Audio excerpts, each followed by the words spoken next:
اعوذ باللہ من الشیطان الرجیم بسم اللہ الرحمن الرحیم۔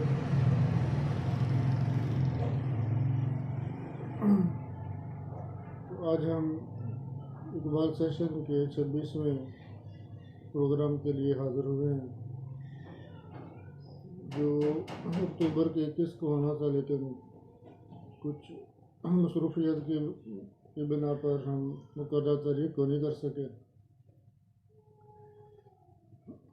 تو تمام تعریفیں اس ذات والا صفات کے لیے جس کے قبضہ قدرت میں ہماری جان ہے۔ لاکھوں کروڑوں ان گنت درود پاک سرور کائنات حضرت محمد مصطفیٰ صلی اللہ علیہ وسلم کی ذات اقدس کے لیے، جو وجہ وجود کائنات تھے، جو وجہ وجود کائنات ہیں، اور کائنات کا پتہ نبی پاک صلی اللہ علیہ وسلم کی تسبیح و تحلیل کے اندر ہم تن مشغول ہیں، اور اللہ پاک ہمیں بھی ان لوگوں میں شامل کرے جو درود پاک پڑھنے کے دھنی ہیں، اور ہمارے تمام ساتھیں سیرت سرور عالم صلی اللہ علیہ وآلہ وسلم کی تعلیمات کے مطابق بسر کرنے کی ہمت اور توفیق عطا فرمائے۔ تو ہمارا آج کے اقبال سیشن کا 26ویں اقبال سیشن کا عنوان ہے میں نے اقبال کو مرتے دیکھا۔ یہ مرتے کا لفظ تو ویسے ان کی 1938 کی وفات کے حوالے سے ہے، لیکن اقبال ویسے تو مرنے والا نہیں ہے، اقبال تو امر ہے۔ تو میں بلا تاخیر دعوت سخن دوں گا حکیم امیر علی تلاش صاحب سے کہ وہ اپنے اسی موضوع کے اوپر اپنے خیالات کا اظہار فرمائیں۔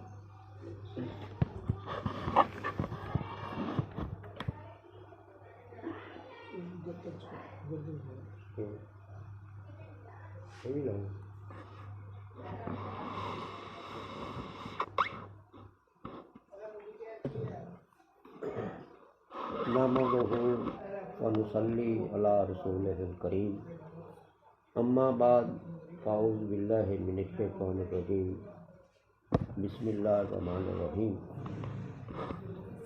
جیسا کہ قبلہ محترم پروفیسر راثر صاحب اپنے ابتدائیہ کلام میں ارشاد فرما رہے تھے کہ اقبال سیشن کا آج ہمارا 26واں پروگرام ہے۔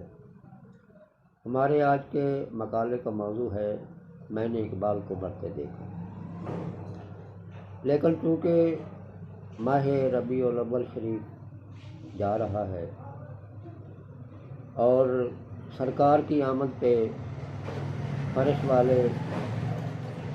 والے بلکہ لامقام والا بھی سب خوشیاں منا رہے ہیں، تو ہمیں بھی سرکار کی آمد پہ بڑی خوشی ہے۔ ہم بھی ان کے امتی ہیں، ان کے غلام ہیں، اور ہم بھی اس پوری کائنات میں سرکار کی خوشیاں منانے کے لیے ان کے ساتھ شامل ہیں۔ اسی ہستی سے یہ ساری بزم سجی ہے، اور اسی ہستی سے یہ ساری رونقیں ہیں۔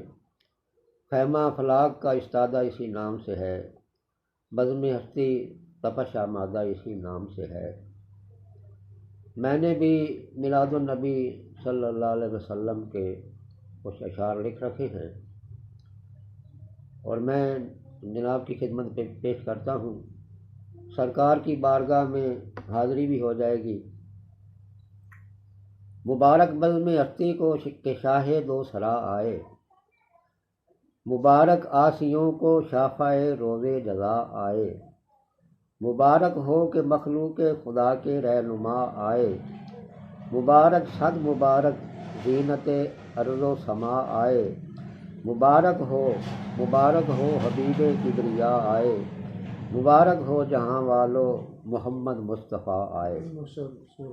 جمال حق کے مظہر راز فطرت کے امی آئے، وقار آدمیت لامکانوں کے مکیں آئے، ہوئی تکمیل دین دنیا میں ختم المرسلین آئے، مبارک ہو سبھی کو رحمت للعالمین آئے، سراپا لطف و رحمت منبع جود و سخا آئے، مبارک ہو جہاں والو محمد مصطفیٰ آئے۔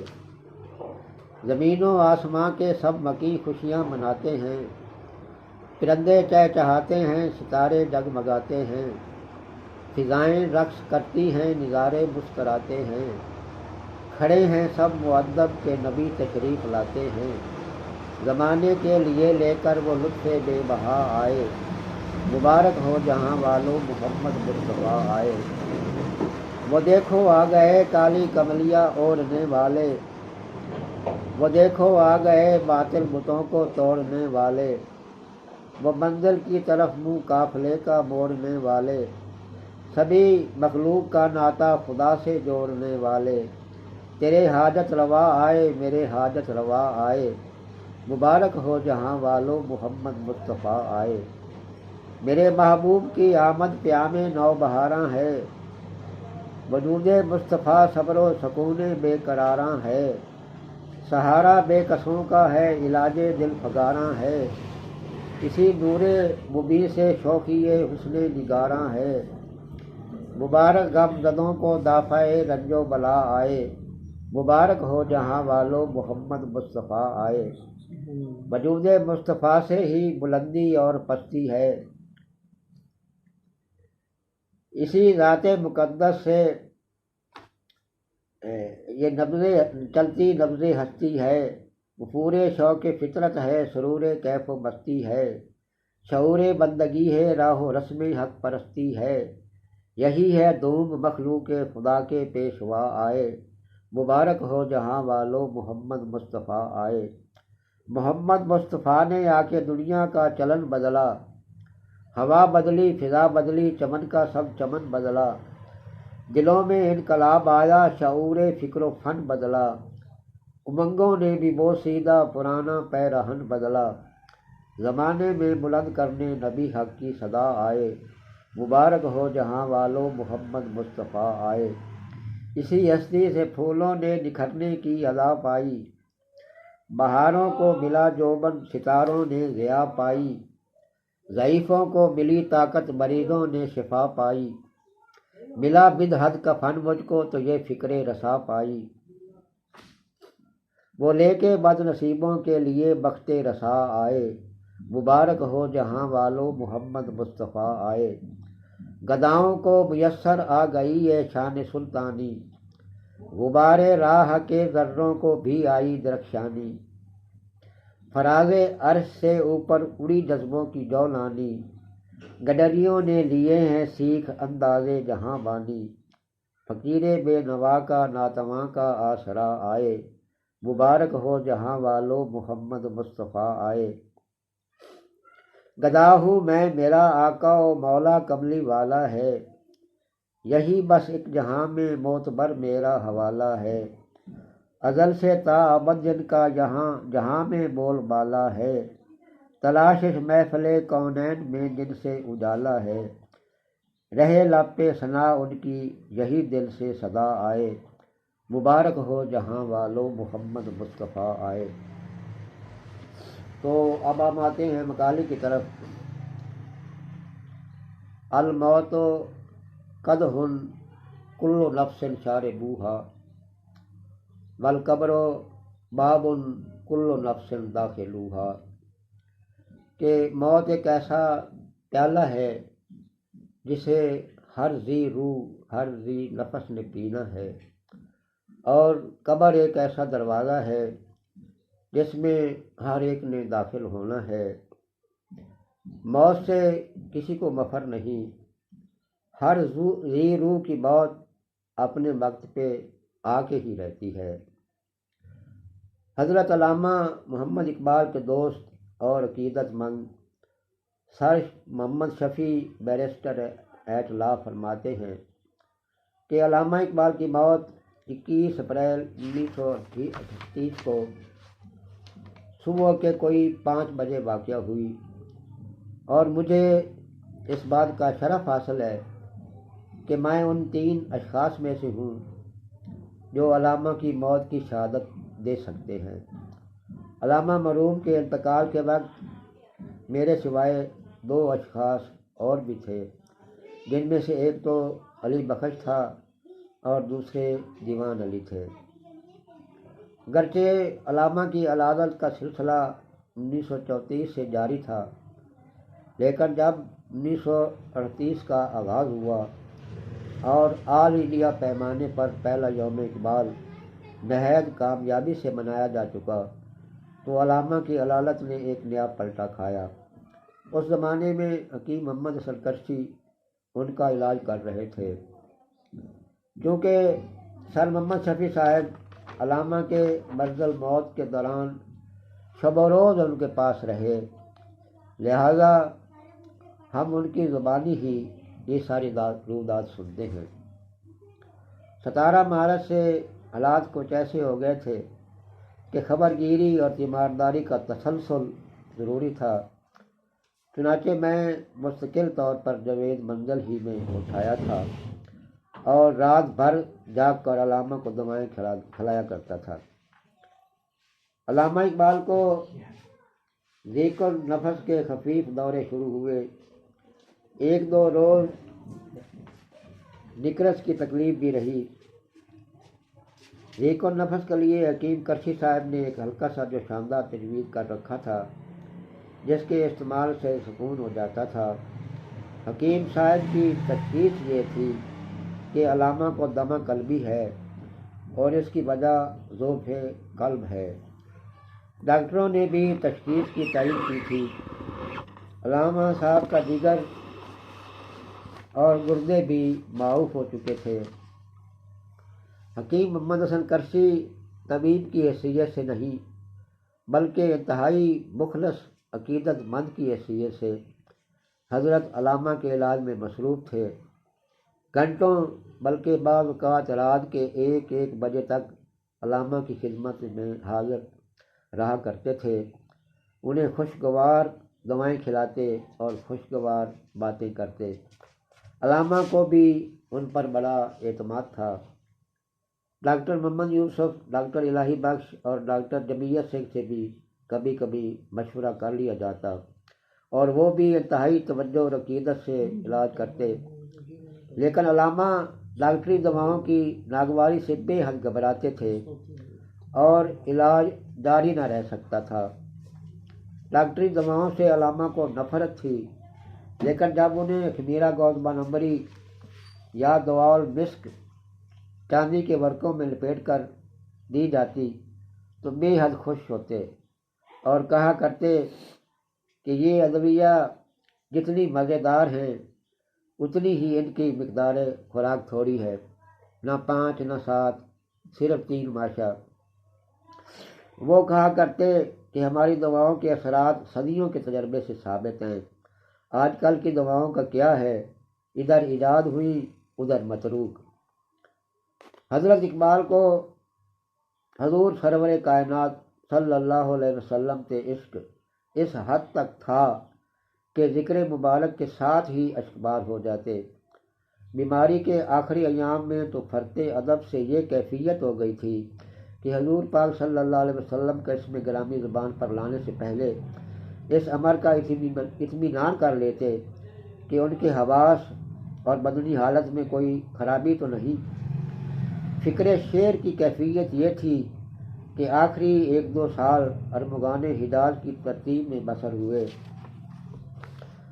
آپ حجاز جانے کا عزم مصمم کر چکے تھے اور اس سفر کے لیے بعض جہاز ران کمپنیوں سے خط و کتابت ہو چکی تھی، یہاں تک کہ جب مسولینی کو ان کے سفر حجاز کا علم ہوا تو اس نے اپنے کارکنوں کو حکم دے دیا کہ اقبال جب بحیرہ احمر میں داخل ہوں تو بندرگاہ بسو پر انہیں اطالیہ کی طرف سے ایک شاندار استقبالیہ دیا جائے۔ ارمغان حجاز کی متعدد نظموں اور رباعیوں سے صاف ظاہر ہے کہ علامہ اپنے تصور میں حجاز کا سفر کر رہے تھے۔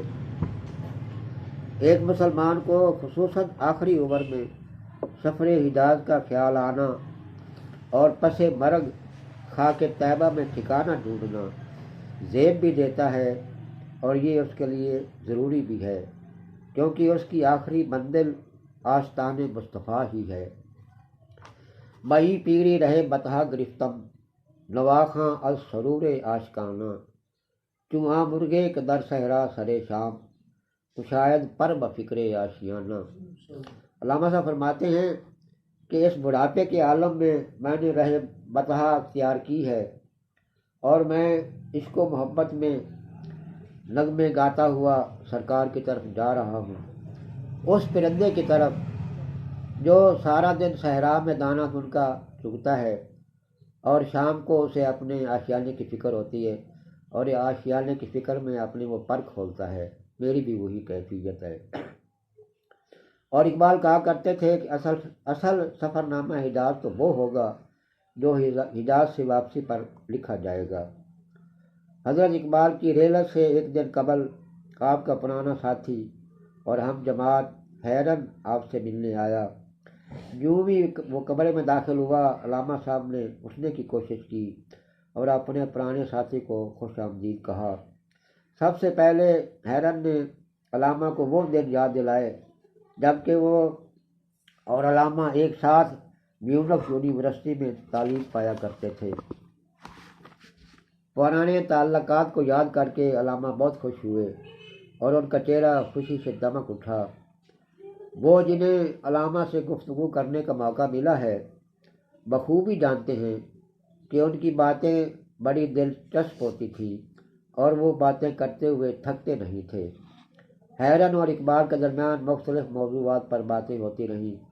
حیرن نے نہیں چاہتا تھا کہ وہ ایک ایسے وقت اپنی گفتگو کو طویل بنائے جبکہ علامہ صاحب کی صحت ٹھیک نہیں تھی۔ اس نے کہا، شاید میری اس غیر متوقع مداخلت سے آپ کی صحت پر برا اثر پڑ رہا ہے۔ اقبال نے فوراً جواب دیا، یہ بالکل ہی دوسرا راستہ ہے میرے دوست، آپ کی ہر سانس میرے لیے مرہم کا کام کر رہی ہے۔ یہ دلچسپ گفتگو کوئی 1.5 گھنٹے بعد اختتام کو پہنچی اور حیرن چلا گیا۔ اسی شام کا ایک قصہ ہے، بانو سے متعلق ہے۔ بانو علامہ اقبال کی چھوٹی بیٹی کا نام ہے۔ وہ تیز تیز دوڑتی ہوئی علامہ کے کمرے میں داخل ہوئی اور خاموشی سے آپ کے پہلو میں بیٹھ گئی۔ علامہ کی نظر کمزور ہو چکی تھی۔ آپ نے بیٹی کے سر پر ہاتھ رکھا اور پیار سے کہا، کون آیا ہے؟ شاید بانو ہوگی۔ ایک اور موقع پر جیسے ہی بانو کمرے میں سے باہر نکلی تو آپ نے فرمایا، وہ بخوبی جانتی ہے کہ اس کے باپ کی موت کی گھڑی قریب آ چکی ہے۔ اقبال بانو سے اکثر کھانے کے متعلق دریافت کیا کرتے تھے، تم نے آج کیا کھانا کھایا اور کتنا کھایا؟ اقبال نے پوچھا، اتنا کھایا۔ بانو معصومیت سے اپنے ہاتھ کے اشارے سے جواب دیتی اور اقبال مسکرانے لگتے۔ وہ اکثر کہا کرتے تھے کہ چھوٹے بچوں سے صرف کھانے پینے کے بارے میں ہی پوچھنا چاہیے، اور یہی وہ آسان طریقہ ہے جس سے بچے کا دل مو لیا جا سکتا ہے۔ موت سے ایک دن قبل دوپہر کے وقت بانو آپ سے بغلگیر ہو گئی۔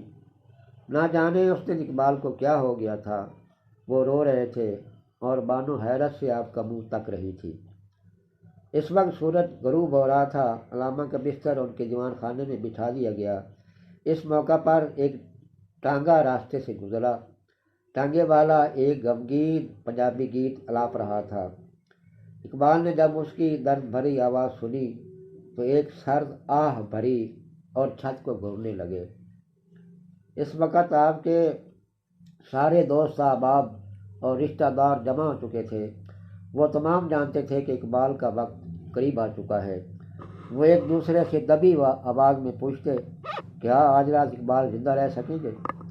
معالجین اور عقیدت مندوں کو یقین ہو گیا تھا کہ اب وقت آخر قریب ہے، لیکن حضرت علامہ کی ذہنی و فکری مستعدی کو دیکھ کر یہ یقین متزلزل ہو جاتا تھا، اس لیے کہ وہ بدستور اپنے ہم نشینوں اور ملاقاتیوں سے مختلف موضوعات پر گفتگو فرماتے رہتے تھے۔ رات کے کوئی 12 بجے اقبال کی بے چینی میں اضافہ ہو گیا اور انہیں دوبارہ ان کے دیوان خانے میں لایا گیا۔ علی بخش آپ کے ہمراہ تھا، اس سے آپ کی یہ حالت نہ دیکھی گئی اور وہ بے اختیار رونے لگا۔ جب اقبال کی نظر اپنے وفادار نوکر کے بہتے ہوئے آنسوؤں پر پڑی تو آپ نے فرمایا، علی بخش، مجھے معلوم ہوتا ہے کہ اب ہماری 40 سال کی دوستی عنقریب ختم ہونے والی ہے۔ تقریباً آدھی رات بیت چکی تھی اور اقبال نیند نہ آنے کی وجہ سے بہت بے چین ہو گئے تھے۔ آپ کے دوست احباب اس وقت آپ کے قریب تھے۔ ان میں سے ایک نے یہ تجویز پیش کی کہ آپ نیند آور دوا کی ایک خوراک پی لیں تو رات کا باقی حصہ اطمینان سے گزر جائے گا۔ اقبال نے اس دوا کو پینے سے انکار کر دیا اور فرمایا کہ میں نے تہیہ کر لیا ہے کہ مرتے وقت بے ہوش نہیں ہوں گا۔ شاید یہ آخری رات تھی جس میں انہوں نے حقہ نہ پیا۔ اس موقع پر اب ہم صرف 3 اشخاص باقی رہ گئے تھے، علی بخش، دیوان علی اور میں۔ وہ منظر بڑا ہی جگر سوز اور دل خراش تھا جب اقبال نے ہم سے درد بھری آواز میں کہا کہ ہم ان کے نزدیک بیٹھ جائیں، اور جب ہم میں سے کوئی اونگنے لگتا تو وہ کہتے، صرف تمہیں آج رات ہی جاگنے کی تکلیف گوارا کرنی ہوگی۔ اس کے بعد دیوان علی سے اقبال نے کہا کہ وہ انہیں ایک پنجابی گیت سنائیں۔ اب اقبال کی موت کو صرف 4 گھنٹے باقی تھے، لیکن اب بھی ان کے ہوش و حواس قائم تھے۔ دیوان علی نے پنجاب کے مشہور شاعر حضرت بلے شاہ کے چند گیت الاپے۔ ان گیتوں سے اقبال بہت متاثر دکھائی دیتے تھے اور بالآخر میں نے دیکھا کہ ان کی آنکھوں سے آنسو بہہ نکلے تھے۔ رات کے کوئی 3 بجے ان کی حالت انتہائی خراب ہو گئی اور انہوں نے مجھ سے کہا کہ میں حکیم محمد حسن کرشی کو بلا لاؤں۔ ان کا مکان کوئی 1.5 میل کے فاصلے پر تھا۔ میں نے ان کے مکان پر پہنچ کر اپنی پوری طاقت سے انہیں آواز دی، لیکن وہ اپنے بنگلہ کی 3ری منزل پر سو رہے تھے۔ میری آواز بیکار ثابت ہوئی اور مجھے مایوس واپس لوٹنا پڑا۔ اقبال نے جب مجھے بغیر حکیم کے دیکھا تو کہا، اب کیا کیا جائے؟ تھوڑے ہی وقفہ کے بعد اقبال نے یوں محسوس کیا کہ درد میں کمی ہو رہی ہے اور اس طرح انہیں سکون مل رہا ہے، لیکن وہ جلتی ہوئی چنگاری کی آخری چمک تھی۔ اب انہوں نے آہستہ آہستہ اپنی لکھی ہوئی ربائی کے یہ اشعار گنگنانے شروع کر دیے۔ سرود رفتہ باز آید کنایت، نسیم الحجاز آید کنایت، سر آمد روزگارے ہی فکیرے، دیگر دانائے راز آید کنایت۔ فرماتے ہیں کہ جو ذوق و شوق اور جو لذتیں میں نے لی ہیں پھر شاید وہ واپس آئیں یا نہ آئیں، اور اب حجاز سے نسیم صبح آئے یا نہ آئے، میرے دن تو اب پورے ہو چکے ہیں، پتہ نہیں مجھ جیسا دانائے راز کوئی اور آئے گا یا نہیں آئے گا۔ 5 بجنے کے لیے ابھی کوئی 10 منٹ باقی تھے کہ اقبال نے شربت کا ایک گلاس پینے کی خواہش ظاہر کی۔ میں نے گلاس میں تھوڑا سا شربت اڈیلا اور اسے ان کے ہاتھوں میں تھما دیا۔ انہوں نے کہا، لیکن یہ تمام کیوں کر پی سکتا ہوں؟ اور پھر وہ خود بولے، خیر میں اسے پی لوں گا، اور پھر وہ سارا گلاس ایک سی سانس میں پی گئے۔ اقبال مسلمانان عالم کے حالات، اسلامی ملکوں کے واقعات، وطن پرستی کی لعنت اور مسلمانوں کے ذہنی و اخلاقی انحطاط پر نہایت درد مندی سے اظہار تأسف فرماتے اور اکثر رونے لگتے۔ ایک دن مرض قلب کے متعلق ذکر چلا تو یہ شعر پڑھا، تہنیت گوید بستاں را کے سنگ محتسب، بر دل ما آمد و